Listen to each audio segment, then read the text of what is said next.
bull giraffe is about 18 feet tall. In order to get blood up that long skinny neck against gravity, the bull giraffe has to have a powerful pump, and that's his heart. And the heart of a bull giraffe can be as much as 2.5 feet long. Big, powerful pump. Now, as he's going along here, living his life, everything's just fine, but all of a sudden, this 18-foot-tall creature decides, I need a drink of water. So he bends his head down to get a drink of water. Now we have a problem. Because now this powerful pump, instead of pumping against gravity, is pumping with gravity.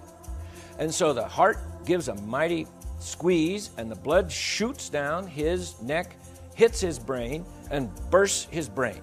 And so now he just blew his brains out, okay? So he's dying, and he must be thinking to himself, I need to evolve something here to take care of my problem. When I get a drink of water, I blow my brains out. Of course, we know dead creatures don't evolve, but he doesn't blow his brains out because as he bends his head down, there are like little spigots in his artery that goes up the neck, little valves, and they close. But the last pump is beyond the last valve. And so it's enough to burst the little arterioles in his brain, but it doesn't go into his brain. The last pump kind of goes whoop underneath the brain into like a sponge. And this sponge just gently expands, and he hasn't blown his brains out, and he gets his drink of water, and now he sees a zebra kind of running up from this side, and he just ignores it. But he sees a lion coming up from this side. Oh, the lion wants to eat me, I gotta get out of here. Now, how does he know the difference, by the way?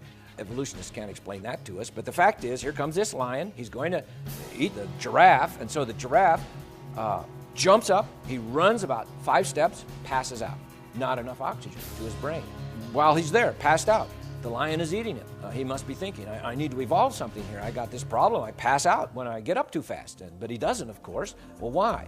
Well, because God made him so that when he begins to bring his head up, the little spigots, the little valves in the artery opened. The sponge under the brain gently squeezes that last little pump of oxygenated blood up into his brain. There are little valves in the vein that goes down the neck. They close. And by the time he's up and running, everything is fine, his blood pressure is fine, and he does just fine. Well, how would that evolve? He needs all of those parts, all there, all at the same time, all at once, or he's dead. And so I think the giraffe is another example of a designer. He needed a designer to design him just like he is.